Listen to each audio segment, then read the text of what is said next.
when lilacs last in the dooryard bloomed. When lilacs last in the dooryard bloomed, and the great star early drooped in the western sky in the night, I mourned, and yet shall mourn with ever-returning spring. Ever-returning spring, Trinity, sure to me you bring lilac blooming perennial and drooping star in the west, and thought of him I love. Oh, powerful western fallen star. Oh, shades of night. Oh, moody, tearful night. Oh, great star disappeared. Oh, the black murk that hides the star. Oh, cruel hands that hold me powerless. Oh, helpless soul of me. Oh, harsh surrounding cloud that will not free my soul. In the dooryard, fronting an old farmhouse near the whitewashed palings, stands the lilac bush, tall growing, with heart-shaped leaves of rich green, with many a pointed blossom rising delicate, with a perfume strong I love, with every leaf a miracle. And from this bush in the dooryard, with delicate colored blossoms and heart-shaped leaves of rich green, a sprig with its flower I break. In the swamp, in secluded recesses, a shy and hidden bird is warbling a song. Solitary the thrush, the hermit withdrawn to himself, avoiding the settlements, sings by himself a song. Song of the bleeding throat, death's outlet song of life. For well, dear brother, I know, if thou wast not granted to sing, thou wouldst surely die. Over the breast of the spring, the land, amid cities, amid lanes and through old woods, where lately the violets peeped from the ground, spotting the gray debris.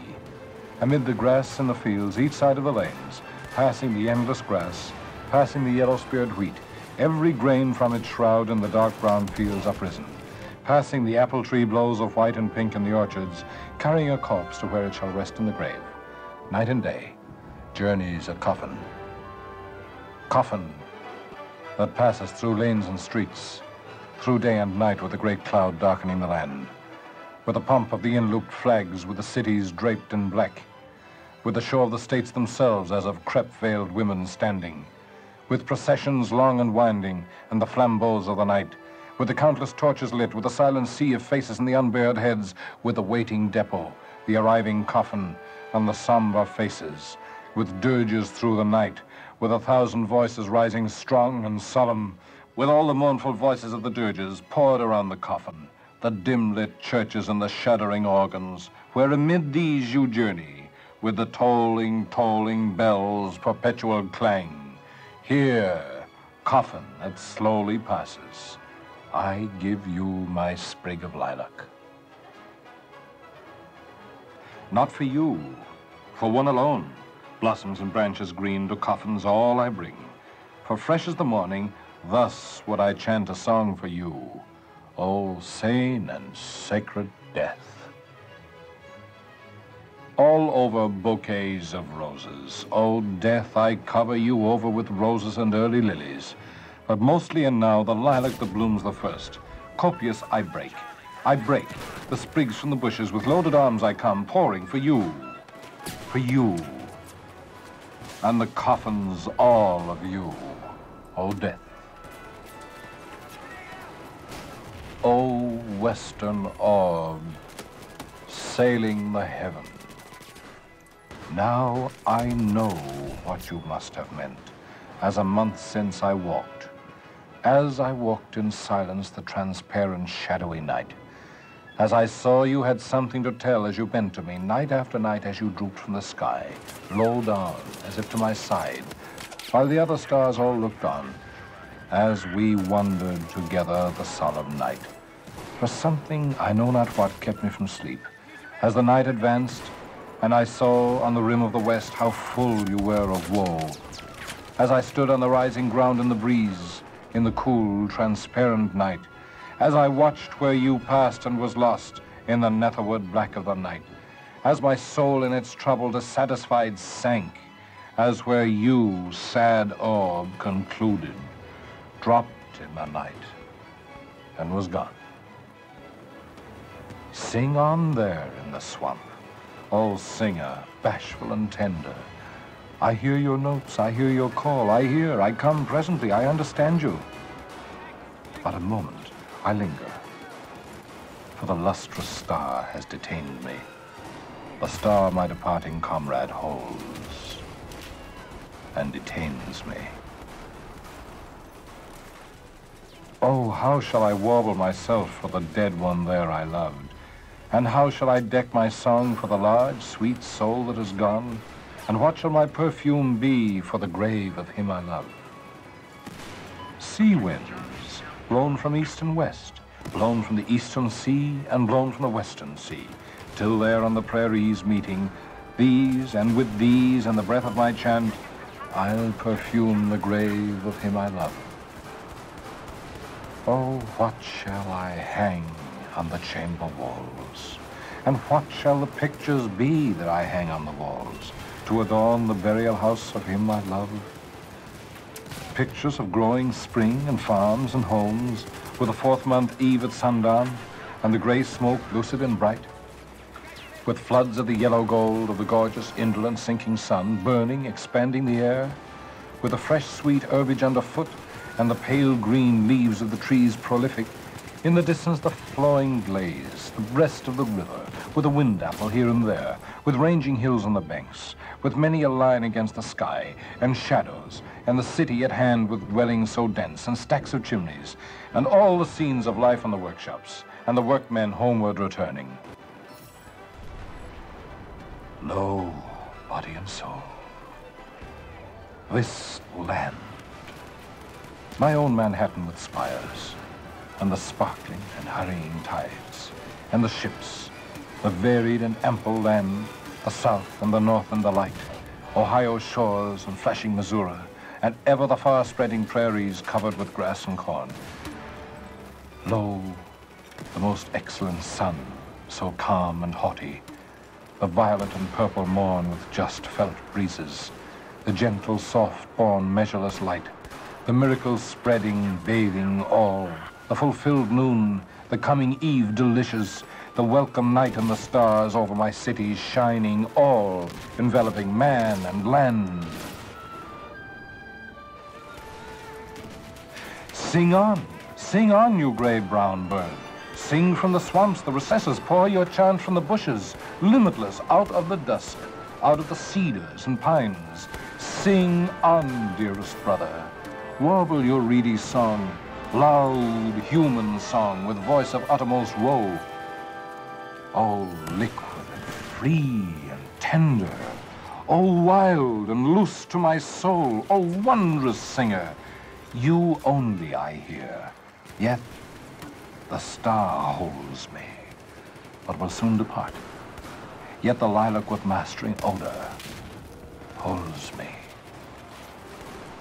Now, while I sat in the day and looked forth, in the close of the day with its light and the fields of spring and the farmers preparing their crops, in the large unconscious scenery of my land with its lakes and forests, in the heavenly aerial beauty after the perturbed winds and the storms, under the arching heavens of the afternoon's swift passing, and the voices of children and women, the many moving sea tides, and I saw the ships, how they sailed, and the summer approaching with richness, and the fields all busy with labor, and the infinite separate houses, how they all went on, each with its meals and minutiae of daily usages, and the streets, how their throbbings throbbed, and the cities pent, lo, then and there, falling upon them all, and among them all, enveloping me with the rest, appeared the cloud, appeared the long black trail, and I knew death, its thought, and the sacred knowledge of death.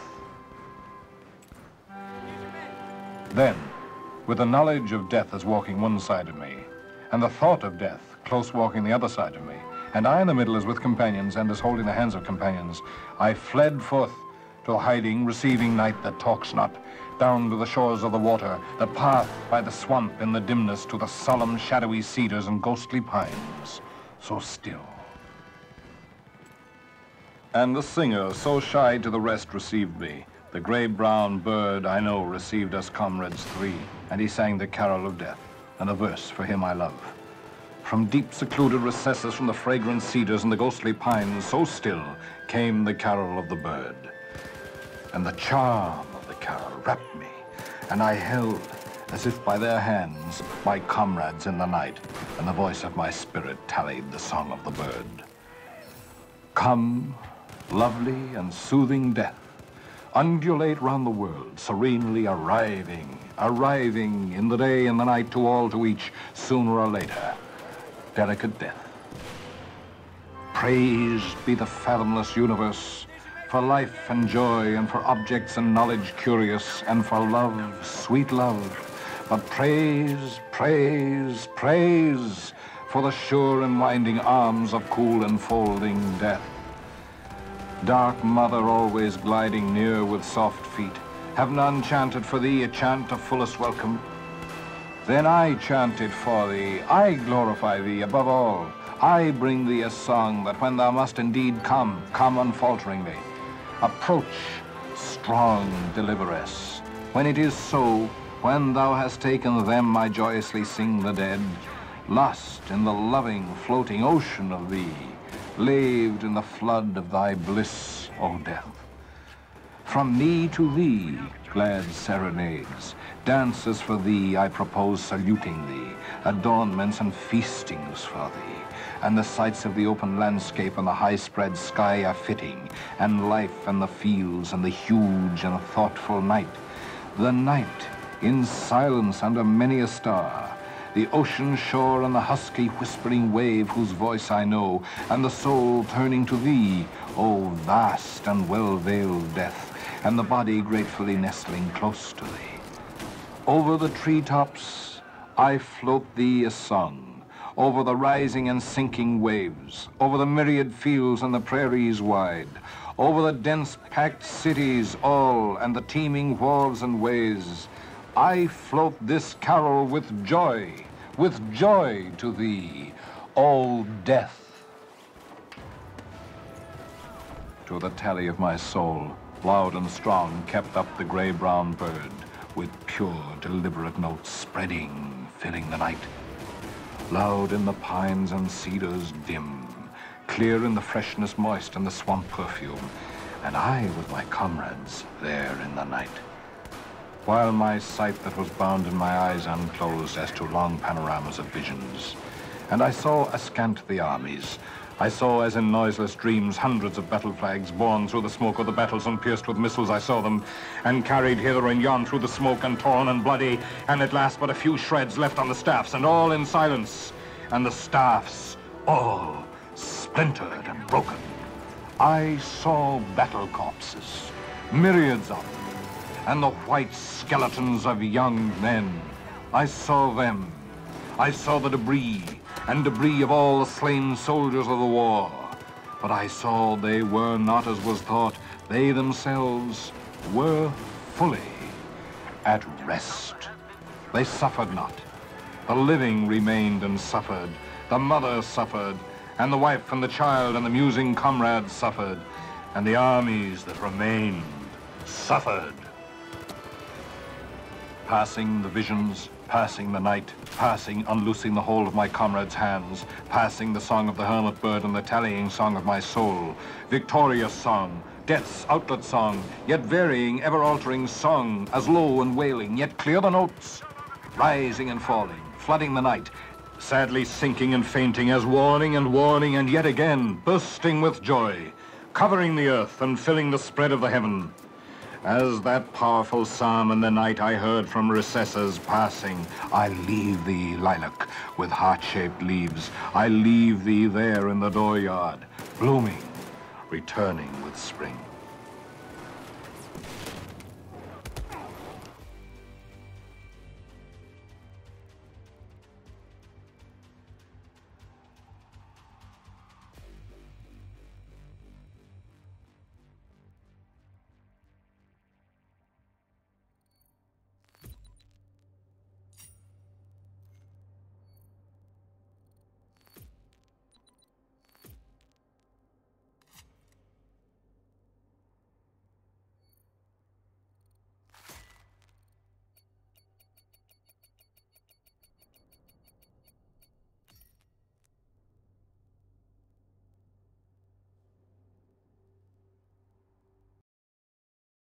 PS3 gamers more than just another clan. Find us on Facebook.